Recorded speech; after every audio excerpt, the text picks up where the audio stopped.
Assalamualaikum warahmatullahi wabarakatuh.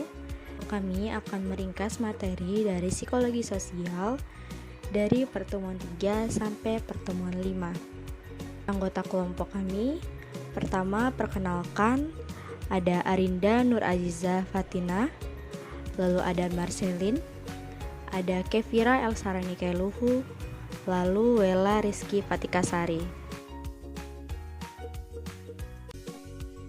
Pengaruh sosial adalah usaha yang dilakukan seseorang atau lebih untuk mengubah sikap, belief, persepsi, atau tingkah laku orang lain. Ada 3 bentuk pengaruh sosial yang terjadi dalam masyarakat, yaitu 1.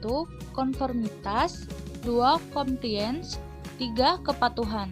Konformitas yaitu mengacu pada kecenderungan individu untuk mengubah persepsi, opini, dan perilaku mereka sehingga sesuai atau konsistensi dengan norma-norma kelompok. Mengapa individu cenderung melakukan konformitas? Melalui pengaruh informasional, karena mereka ingin agar keputusan yang diambil benar dan mereka mengandalkan bahwa orang lain yang setuju tentang sesuatu mestinya benar. Pengaruh normatif, karena adanya kecemasan atas konsekuensi negatif dari sesuatu yang menyimpang. Karena ingin diterima, kita seringkali menghindari perilaku-perilaku yang menjadikan kita kelihatan mencolok. Ada 5 pengaruh mayoritas, yaitu ukuran kelompok, kesadaran terhadap norma, kehadiran sekutu dalam suatu perdebatan, perbedaan usia dan jenis kelamin, dan juga pengaruh budaya. Pengaruh minoritas. Agar menjadi berpengaruh, seseorang dalam kelompok minoritas harus menjadi orang yang penuh semangat, gigih, dan teguh pendirian yang dapat mendukung pandangan-pandangannya. Harus fleksibel dan terbuka. Jadi, misalnya dia kaum minoritas dalam suatu negara, dia bisa berpengaruh dalam kelompok itu atau negara itu jika dia pintar. Pendapat-pendapatnya banyak membawa manfaat. Compliance atau ketundukan.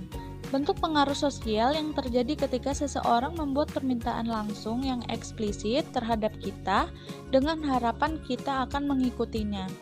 Kepatuhan. Suatu kondisi di mana seseorang patuh terhadap otoritas, belajar dari pengalaman masa kecil bahwa menghormati pemimpin yang memiliki legitimasi adalah hal yang penting. Maka orang akan berpikir 2 kali sebelum menentang orang tua, guru, pelatih, dan juga petugas pemerintah. Yang termasuk dalam kontrol diri yaitu locus of control, merupakan suatu konsep yang menunjukkan keyakinan individu mengenai peristiwa-peristiwa yang terjadi pada hidupnya. Hal ini termasuk pada keyakinan bahwa keberhasilan atau kegagalan dalam melakukan berbagai kegiatan di dalam hidupnya disebabkan oleh kendali dirinya atau kendali di luar dirinya. Internal locus of control. Individu tersebut meyakini bahwa semua peristiwa yang terjadi adalah di bawah kendali dirinya sendiri. Individu ini percaya mereka mempunyai kemampuan menghadapi tantangan dan ancaman yang timbul dari lingkungan dan berusaha memecahkan masalah dengan keyakinan yang tinggi sehingga strategi penyelesaian atas konflik yang terjadi dapat diselesaikan dengan baik. Selanjutnya adalah external locus of control, merupakan individu yang mempercayai bahwa semua peristiwa yang terjadi adalah di luar kendali dirinya sendiri. Individu ini memandang masalah-masalah yang sulit sebagai ancaman pada dirinya. Bila mengalami kegagalan dalam menyelesaikan persoalan, maka ia cenderung tidak survive dan akhirnya ia mengalami kegagalan yang membuatnya ingin lari dari persoalan. Nah, selanjutnya ada perilaku agresi. Pengertian agresi yaitu adalah perilaku yang mengarah pada melukai seseorang secara sengaja, membunuh, menghina secara verbal, merusak sesuatu, dan memukul dalam keadaan marah. Dan ada beberapa istilah agresi yaitu offensive aggression, secara tidak langsung disebabkan oleh perilaku orang lain, retaliatory aggression, yaitu respons terhadap provokasi orang lain, sedangkan berdasarkan niatnya yaitu instrumental aggression untuk mencapai tujuan tertentu, dan emotional aggression yaitu melibatkan keadaan emosional seseorang yang sedang marah. Nah, hukuman dapat menurunkan agresi bila 1. Segera diterapkan setelah perilaku agresif. 2. Cukup kuat untuk mengatur pelaku. 3. Diterapkan secara konsisten dan dipersepsi pelaku sebagai sesuatu yang adil dan sah. Selanjutnya yaitu upaya menurunkan tingkat agresivitas. 1. Memperluas kesempatan untuk mencapai tujuan masyarakat yang lebih bermakna. 2. Berikan reward untuk perilaku non-agresif. 3. Sediakan model untuk perilaku non-agresif. 4. Kurangi bentuk-bentuk agresi dalam masyarakat kita, termasuk pemberian hukuman fisik bagi anak-anak, pemberian hukuman bagi orang yang bertindak kriminal dan perang.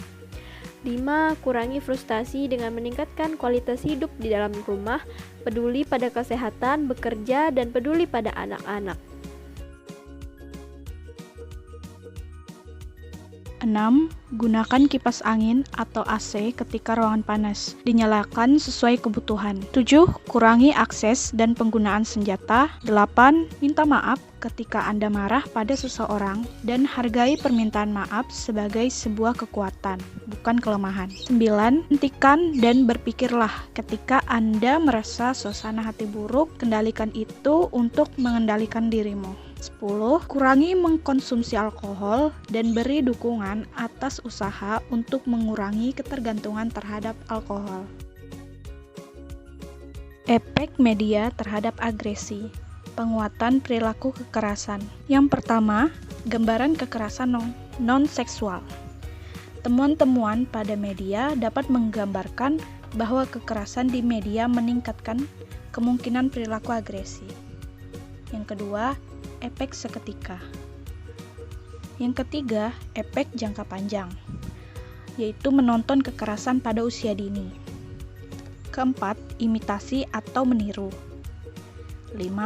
Materi pornografi. Dan yang keenam, kekerasan dalam rumah tangga, yaitu agresi fisik antar pasangan dan perlakuan kasar pada anak. Selanjutnya ada tingkah laku proposial, merupakan perilaku sosial yang menguntungkan orang lain atau masyarakat secara keseluruhan. Perilaku tersebut seperti memberi bantuan, berbagi, berdonasi, bekerja sama, dan pekerjaan sukarela.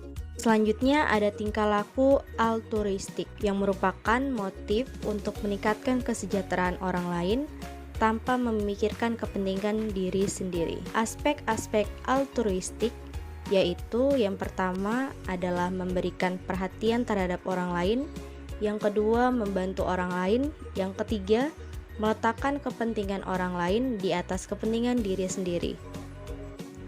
Selanjutnya ada faktor-faktor altruistik. Yang pertama ada faktor internal, yaitu yang pertama imbalan atau reward. Lalu yang kedua empati. Yang berikutnya adalah faktor situasional, yaitu yang pertama jumlah pengamat, yang kedua membantu ketika orang lain juga membantu, yang ketiga tekanan waktu, yang keempat adanya kesamaan. Selanjutnya ada faktor personal, yaitu sifat-sifat kepribadian, lalu yang kedua jenis kelamin, yang ketiga religiusitas. Sekian dari kelompok kami untuk mereview untuk rangkuman dari materi psikologi sosial. Terima kasih.